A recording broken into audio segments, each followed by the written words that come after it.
Biden has been serving in the Senate since 1970. All right, thanks, Lester. Now it's time for the women's 5,000-meter run. Measure up to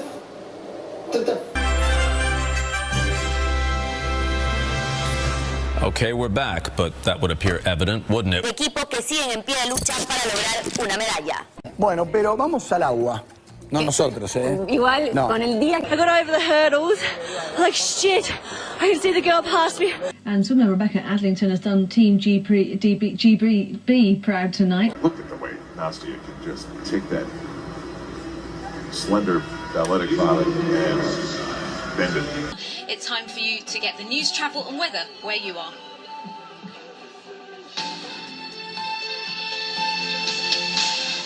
Unbelievable. Fucking amazing. Silver medal position. Fucking great. Okay. By the way, apologies for anyone who took offence. I'm sure this guy was excited. He didn't mean to swear. Can we get everything? Yeah, sure. Oh my goodness me. You're right. There we are. We had a terrible moment there. Health and safety. Are you okay? Right. Okay. There we are. Cyclists are programmed for victory. So it's easy to understand why Cavendish was so upset in the face of defeat. Was Tour de France tiredness a factor, perhaps? No, stop asking stupid questions.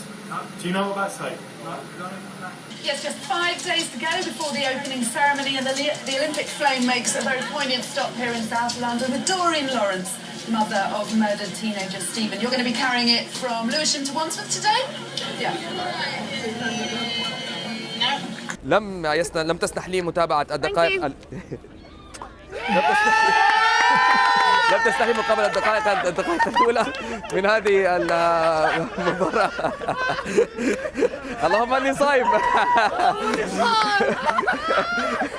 How much does your life change? Because Rebecca Adlington, young girl, quite a promising swimmer, to suddenly, swimmer to suddenly. Can you leave? Can we just let it go back? Very promising swimmer to suddenly a household name. He missed it. He should have scored. A Mexican flag, I believe. Oh, it's not a Mexican flag. It's a sort of poncho thing is on me because it's Mexico's day. They won gold, a glorious, glorious gold.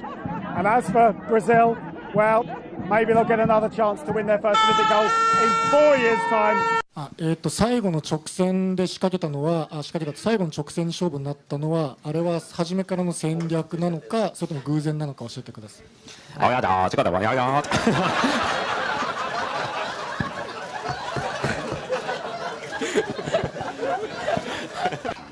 And the question is, how do we now keep it all going? How are we going to keep the momentum of the Olympics? What else do we do now? I think we just have an orgy of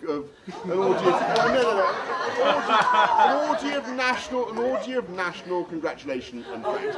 Men's golf is going to be playing for the gold medal at the Olympics. That hasn't happened since 1904. The sport returns. Women's golf will be played in a couple of weeks for the gold medal here at the Olympic Games. But in the sport of golf, a very historical moment has just occurred live on Golf Channel as Jim Furyk, one of the 6 men to shoot the lowest score in PGA Tour history, 59. That there are some young African-American girls out there who tonight are saying to themselves, hey, I'd like to try that too.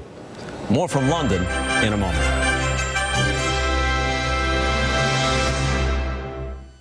His entire life has been leading to this moment.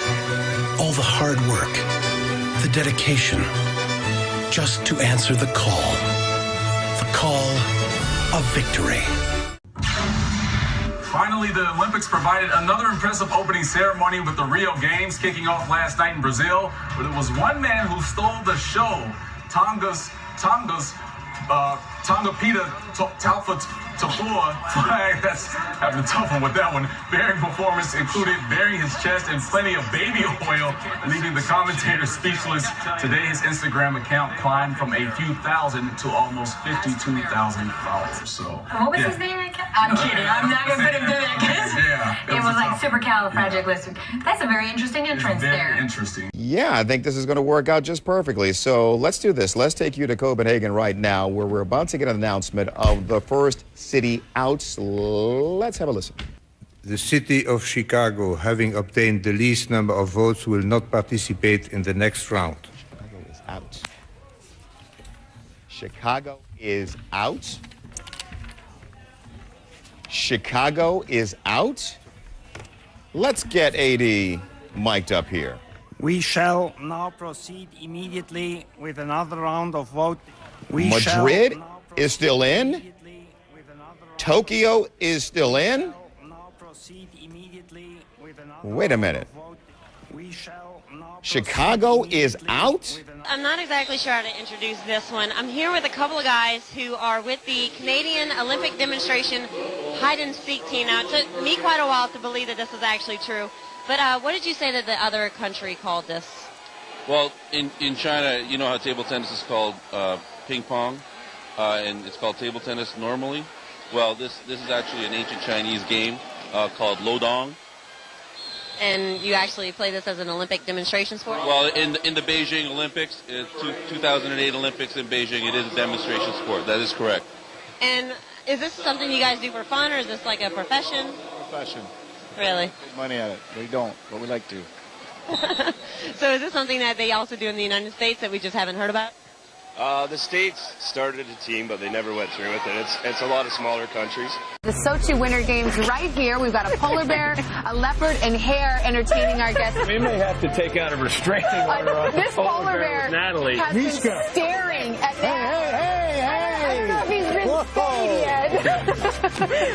A little diplomacy at work. Yes. He really likes our Natalie. Mishka was dubbed the Nightmare Bear on Twitter, and some have compared him to the Miley Cyrus of twerking bears. Yeah. So first out, let's get a check of the weather. Okay, let's show you what we've got going for you. Start with today. Wow. We got a risk of some They're twerking. That's just not right. I'm sending you over to the bear. She outed me. Hey, keep your paws over there, bear. No, not me. That's what's going on around the country. Here's what's happening in your neck of the woods. He did it to us again. He did it again. He does it every 4 years. Bob doesn't know that 12 o'clock means 12 o'clock. It doesn't mean 12:02. It doesn't mean 12:04. It certainly doesn't mean 12:07. Bob, when it's 12 o'clock, you say goodnight.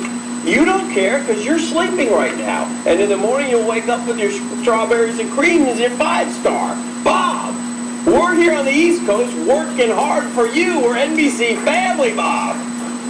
You tell him. 12:07 does not work for us.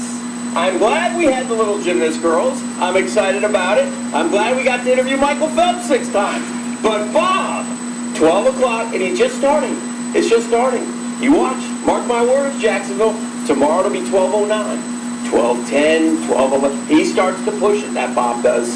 I'm done. I love him, though.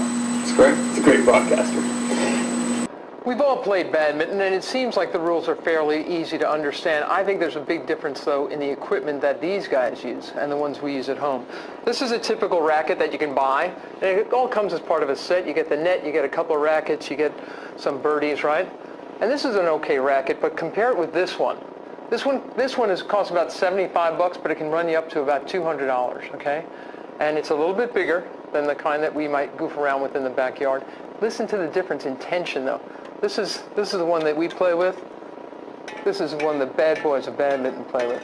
So obviously they're going to be able to hit the ball a little bit harder. It's a much more precise piece of equipment. But here's where the big change is. This is the shuttlecock that's used at the Olympics, and maybe you've been hearing Bill Clement describe this thing. 16 goose feathers. I mean, this is a beautiful piece of equipment, but it's fragile, but it's also very strong. All from the left side of the goose. I'm not making this up. So that the contours of the feathers are all the same, and it gives a uniform ride. This thing can go up to 200 miles an hour. You cannot tell me that the birdie we use at home, this thing, you can lean on this as hard as you want. This thing isn't going 200 miles an hour. It's not. And even though it doesn't look sophisticated, it has a tree-seeking device implanted in it somewhere. I don't know where, but I've played a lot of badminton with my kids. By the 7th shot, this thing's up in the tree, okay? So then what does your kid do? She says, Mommy, I'll get it down. Throws a racket up in the tree. Now your racket's up in the tree. She says, don't worry, I'll get that down. So now your kid goes into the garage and goes and gets the red rubber ball which should come as standard equipment in any kind of backyard badminton set. Throws that in, that immediately gets impaled. So she goes to get something else to get to get one of these things down, okay? Now there are kids from all over the neighborhood that have come into your backyard, and they're emptying out your garage, throwing stuff at your tree, all right? You realize suddenly you own 18 basketballs. You've got 9 footballs, okay? There's softballs flying through the air. The tree is now groaning with children and equipment, all right? Someone's turned on the hose. Badminton is a water sport. They're trying to get this thing down with a hose. And somehow, mothers from all over the neighborhood hear that badminton is being played at Mary's house. They're dropping off their kids. They know it's an all-day affair. They know it's going to involve 17 other sports. They're dropping off their kids. They're leaving skid marks, okay? You've got Colleen Clark up in the tree trying to get down a SpongeBob SquarePants beach ball with a hockey stick, okay? There's pool sticks flying through the air like javelins, and you hear yourself saying, somebody's going to poke an eye out.